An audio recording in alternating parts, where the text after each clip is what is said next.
Welcome to the Daily Edge. I'm Mark Noodleberg, and I'm excited to be able to be joined by Leo Herrera today, the connected golfer. We're going to be diving into mindfulness, how to connect your presence to your practice, and how to make sure you do everything to give yourself the best opportunity to succeed. Let's find our edge.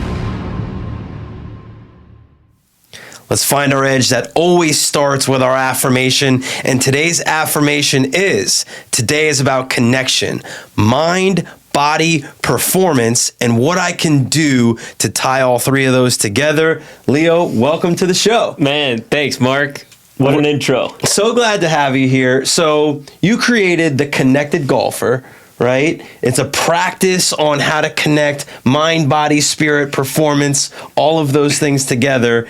Give us the understanding of what it means to be the connected golfer and why you created it. The connected golfer is the best golfer in the universe. Okay. And the reason I created it is to inspire the world to be great.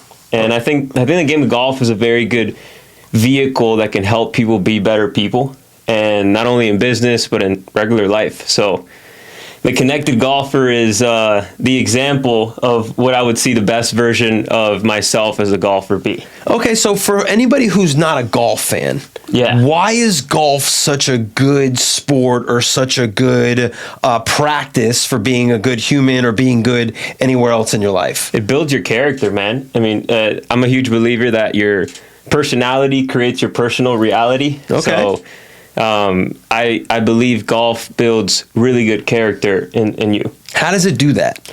So number one, it requires patience.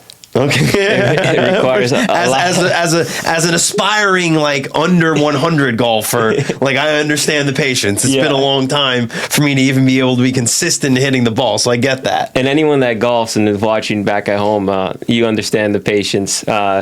Number two, it requires a lot of commitment, man. You can't get golf overnight. You got to show up day in and day out. It's such a sophisticated move. And number three, humility. Okay. You got to stay humble, through the game, because, no matter how high you get, you got another shot to play. Yeah. And you never know what happens. And Scottie Scheffler has done that so well over the last couple of years. That's why he's been so dominant in golf. But that's why I believe golf really builds your character, because it really tests you in those areas of life that, is awesome for you. And it's interesting that you brought up Scottie Scheffler, because by the time this episode airs, the Open will have been over for some time, but he's viral right now in talking about how being the number one golfer in the world and winning these championships are not the ultimate fulfilling thing, right? It's just a small component. How do you feel about what he's saying in terms of, achievement is not the end all? And how does that tie into being the connected golfer and why you created what you created? 100%. I mean, he's spreading the truth. I think he has a really good perspective on life. And, it's just to backtrack a little bit. In college, I had kind of an awakening moment where I realized, the truth of what Scottie is saying now and implemented it into my life. And it's, led to creating the connected golfer. Can you tell us about that story, what that awakening was and how that happened? Yeah. So basically I was, I played Division I golf at University of Central Florida. And my first year, it's during COVID, so it was kind of weird. We didn't get, too much time to go out or play tournaments or anything. It was just practice and go to the dorm. And my roommate was from Russia, so he couldn't come. So I was on by myself, on my own. And I decided to get really deep into personal growth as a whole, because I knew I needed an edge in golf outside of the course to really hang with these guys and be the best. And, it led me into, starting practices like meditation, breathwork, yoga, and journaling. And I did it very consistently, man. I mean, I was also a black belt in karate, and I played golf growing up. So my discipline has always been my strong suit. Sure. And whenever I start something, I stick with it, and I did, and I have ever since that day. This is back in 2021. So it's been over like 4 years of me implementing this stuff into my life. And, you know, once you really connect with yourself, you realize the truth of what Scotty Scheffler is saying. That, you know, ultimately, like, this is an ego. This is a persona. Like Leo, even the connected golfer. The connected golfer is an alter ego to Leo that helps me be the best version of myself. And it can be an alter ego for anyone that just, you know, decides to fulfill golf. But I'm really interested because you talked about, you know, discipline almost came naturally to you because of how you grew up in karate and martial arts and in golf. So you grew up with this discipline to practice and this mental fortitude. When you got into yoga, when you got into breath work, when you got into mindfulness, anything done consistently will be successful, right? Like, I mean, you're going to be in the top 10% by just being consistent. How did that change you? Because you already had the discipline. So what did the breath work, what did the mindfulness do to change your discipline or to change your perspective? Well, back to the affirmation, it connected my mind, body, and soul to a whole new level, man. And, you know, I became very aware of like life and like aware of like what was going on in my experience of life, that I started to interpret things completely differently. Like I started to ask more empowering questions about what's going on versus being a victim. Like, oh, like, why did this shot happen to me? Like, why did that ball lip out? You know, it's like, instead of asking that, it's like, what can I learn from that? Like, how can we build? Like, how can we, you know, show up as a better person and learn from like, you know, that experience? And that ultimately like started shaping me, and it started shaping my game a lot. So like, just to finish the story, I, you know, had that awakening in college that first year, and I decided to leave after that first year, because I'm like, you know what, like I want to pursue something different and like better and bigger. I don't know where it was, but it's not here. And that was a true testament to like, honestly, like not knowing where the heck I was going to go, but knowing why I was going there. And I started going, and, you know, literally 2 weeks after I did that, I played in my first ever USGA tournament, which is a pretty massive event, you know, in golf. The USGA puts up the US Open, and it was my first ever event. I had qualified for it that summer, and, you know, it was May, I think, and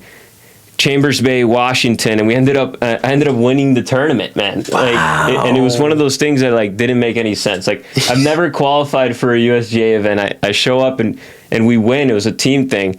It's a USGA 4-ball, and I made a 20-foot putt on the last hole on 18. But this was already after playing 120 holes that week, and it goes back to the story of the awakening that I had.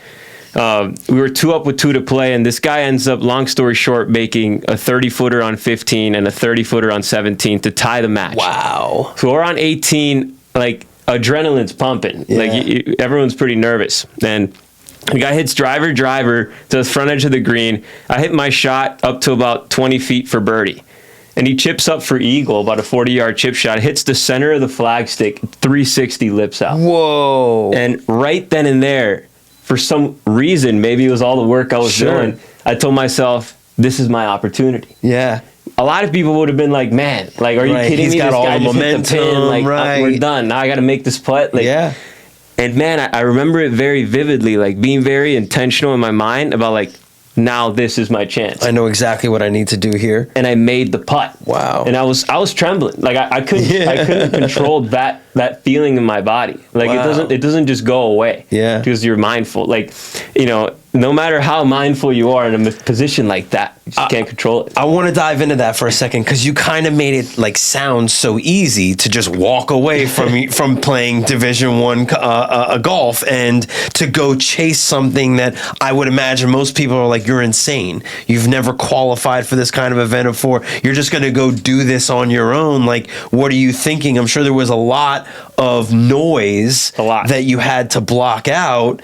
Even though you were in your mindful practice, even though you had this connected golfer already, even though the persona didn't exist yet, what were some of the challenges that you had during that time? Because it can be difficult. I know what it's like to make that change. Talk about that for us. Yeah, staying true to myself, man, was like the hardest thing, because everyone and everything was pulling me away from what I really wanted to do because of the status quo. And it goes back to everything I'm building now. It's, you know, kind of against the status quo and the traditional system of what's already built. Like, I've always been the type of person that to go kind of against the grain with certain things. And, you know, I'm not scared to take the action to do something unexpectedly. And that's what it was. It was a complete, like, all right, F that. We're going to go this way and figure it out along the way. And honestly, like, that tournament was a testament that I made the right decision, and that was cool. And you wouldn't have had that validation had you not taken that risk and done that thing. Is there a routine, or is there something that helped you stay true to yourself? Because prior to winning the tournament, right, there's a lot of time between you leaving school and then you winning that tournament, or even being in that tournament. What were some of the practices that helped you stay true to yourself during that time? Well, definitely the meditation and all of that, yoga and stuff. But ultimately, like, what it was, man, was, you know, and this comes back to when I was in karate and when I was competing in golf since I was 7 years old, like every weekend, like just having that killer instinct where you're like, man, I got that dog in me. I'm going to figure it out. Yeah. And like, I don't care. Like, and that's just something that isn't born in everyone. And it can definitely be built. And I built it at a very young age, and, you know, playing competitive sports. Yep. So I had that, like, fire that I'm like, you know, even though I'm going somewhere I don't know, like, I believe that I'm prepared to take on the challenge. Yep. And man, like, I won that tournament, and then I turned pro, and I started figuring out what it was like. I realized I needed a lot of money to play pro golf, and that's when I started making videos and content, and that's where the connected golfer kind of started. Like, looking back, I was like, how can I help people in golf? Like, what do I do? What is that feeling? And I went back to that feeling of connection. Like, when you're connected, you know, I feel activated on the course. So I wanted to share that. And just one day it came to me. I was like, man, like, I'm the connected golfer, and we're going to help people stay connected to the game. That's amazing. And, you know, one thing led to another, but that was a whole other venture that started this new thing where I had to apply all of my skills as an athlete into this new thing and figure out new things along the way. Well, it's a transition that I think a lot of athletes struggle with, which is transitioning from sport to business, right? Because the connected golfer then became your business, right? It was the financial vehicle that would help you support your pro golf dream. Talk to us about that timing and opportunity. Like, okay, you realized you needed to find a way to provide financially for yourself in order to be able to chase the tour, chase the pro golf thing. So how did content come into play? Why was that the move? And like, you built a very significant following on Instagram. I don't know if it started on TikTok prior to that. So help us understand that journey into, I need to provide financially, here comes content. Yeah, the journey was wild, man. So, you know, I kind of skimmed over most of the journey there, saying that it was pretty easy, but it wasn't. So the way it started was, you know, right after I won that tournament, I came back and I met this member at Doral where I play at, and he was really pushing me to, like, make videos. He's like, man, this is the new thing. Like, you should film yourself golfing. And I'm like, dude, like, I don't want to do that. I'm a pro golfer. Like, I just want to focus on my game and get better every day and, like, tune all that out. Right. And he was very insistent, and I remember, like, starting to do it here and there. I wouldn't get any traction. And we went to this, like, NFT conference, and we found this booth of these people that would, like, help you boost your following. And he ended up paying for followers so that I could build my page. So I had 50,000 followers. This was before the Connected Golfer, like, started, but after the college thing and all that. Yeah. And I was already a pro. And I decided to delete the account after going on this trip, making content and everything. And I deleted it because I was like, bro, like, first of all, I didn't get the sponsorship I wanted to play pro golf. I didn't want to do this in the first place. I never really, like, put emphasis into it. And, like, if I really want to do it, I'm going to start from scratch. So I just made a commitment that day. I'm like, I'm going to figure this out because I understand what he's saying, that I should get into this world. Sure. But I'm going to do it, like, for real now. And did it feel fraudulent, like buying the followers and, like, going that route? Like, because I think people who want to get in to social media content get discouraged by that. I think they look at people with really large followings and are like, oh, and they hear stories about, oh, well, people bought followers and you got to pay to get to that. And other people are saying, no, just be authentic and be yourself. And like, there's so many voices out there on what to do. Can you help people feel validated in their journeys and what your journey was like? Yeah, like definitely don't buy followers. Like there's no reason for it. Like I honestly, like it was done with me because I could care less about social media and I wanted a different thing. Yeah. Now realizing, like when I made that commitment to delete the account, I started watching a ton of YouTube videos on how to make a viral hook, like a video, hashtags, what time to post, all these things. Like, and I started to understand the algorithm. And initially, I did hire someone to shoot like the videos for me for the first 4 months. And I got up to 10,000 organic followers. Wow. And like his help, I do definitely recommend starting with some sort of professional. It's not needed, but like, you know, having someone take care of you for the first like, you know, few months is huge. Look, coaching is everything, right? Like, I mean, we talk about it all the time on our show, obviously, because we run a coaching agency and because we've built a community of people who want to be coached.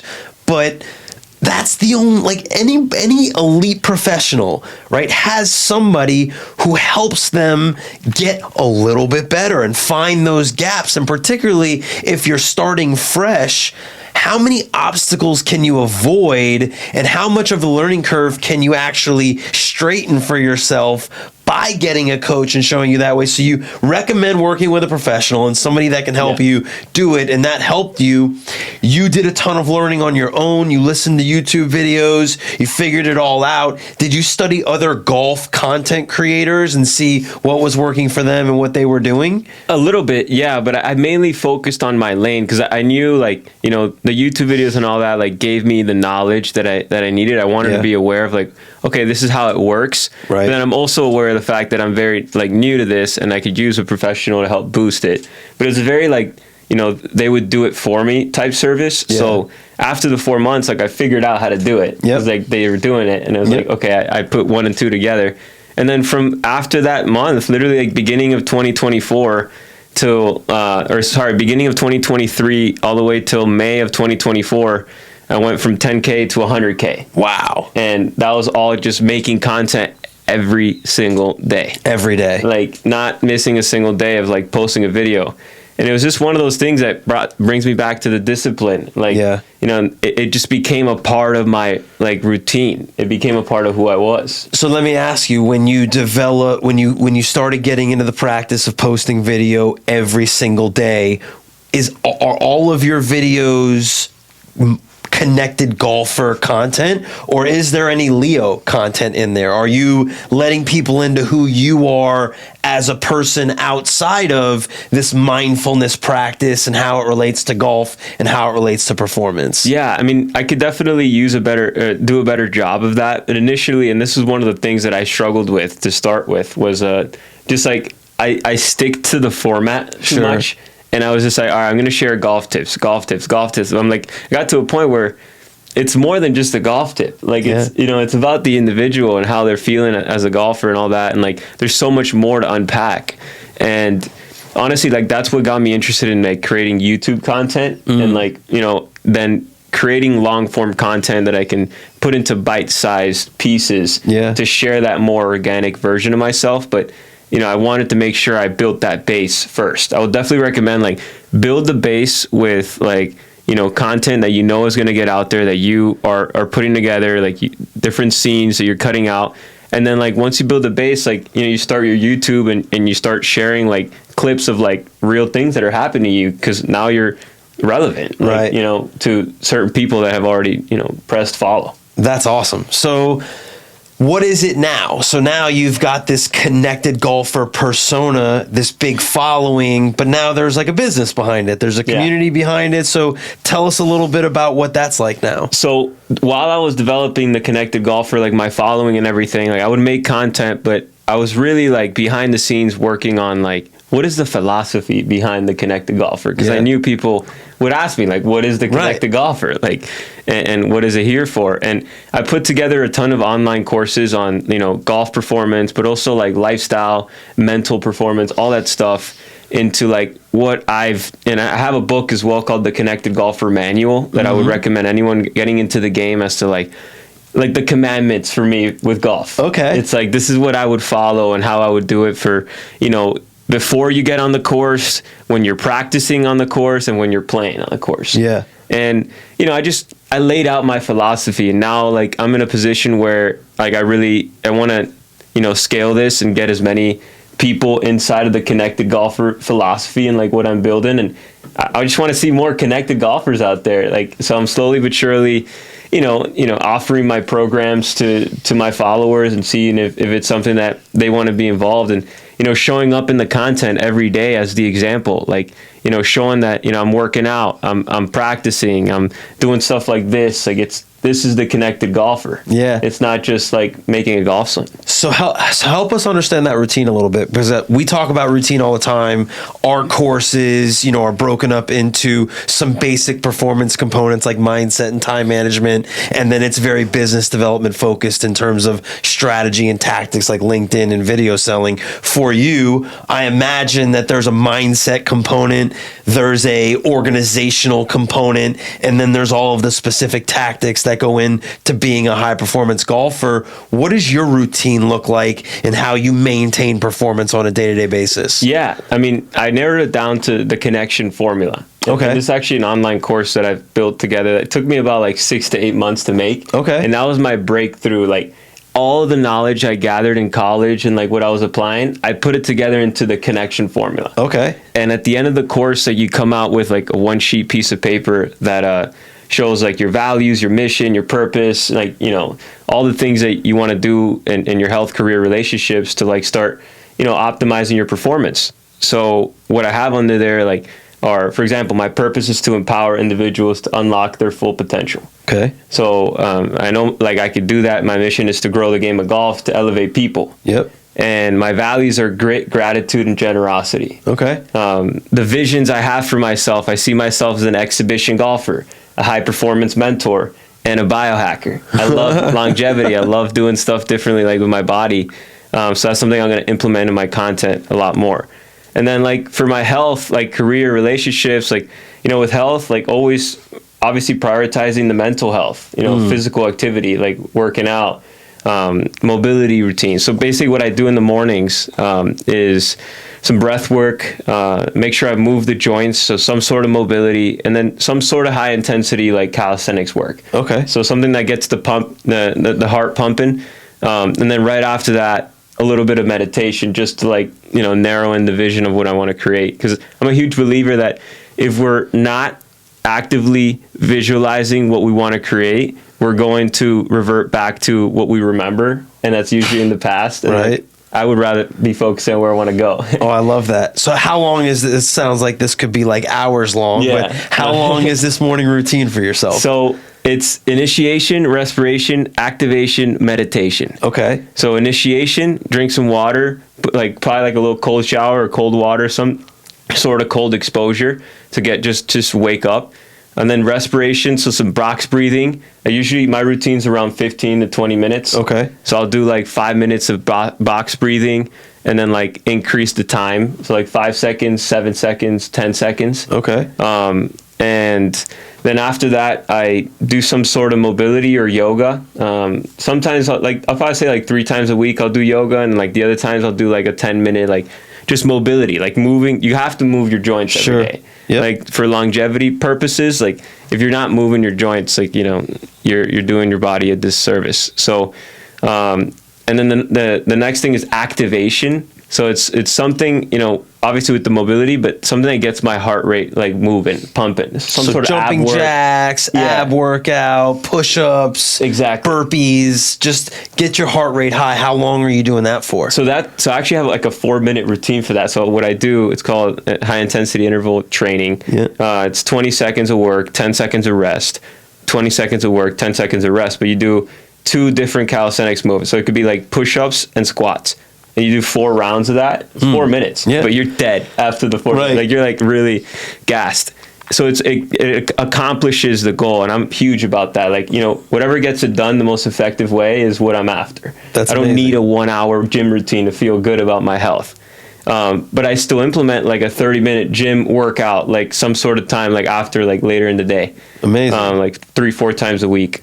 And then, right after the little high intensity thing, it's about a 10 to 15 minute meditation where like I'm just focusing and like trying to upgrade my vibration, like energetically feel the emotion of like who I'm being and like how excited I am to be the connected golfer for the world. That's reaffirmed for you in your purpose, in your missions, in your values that I assume you're reconsuming every day or every other day, or that's part of like, hey, I got to remember who I am, why I'm doing this, what all of this is, the visions that I have for myself. So you're looking at like an hour to 90 minutes every morning. It's an hour. It's an hour. It'll take an hour, like an hour it's to totally 90 minutes. doable. There's no reason that anybody out there who's listening can't go, okay, I can put these components into my morning and start to change the way I change my connected self to, I might not be a golfer. I might not be a connected golfer. I might be the connected parent, right? But I can find purpose, and I can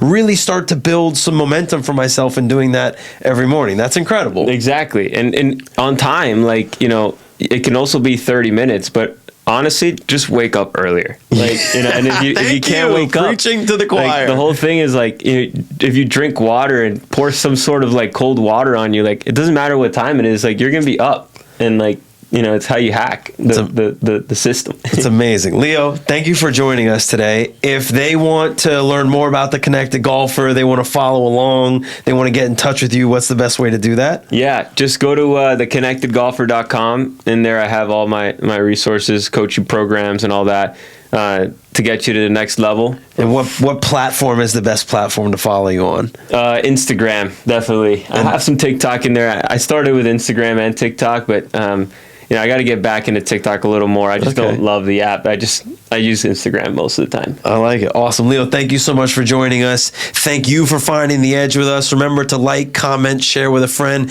and let us know how you stay connected to your practice.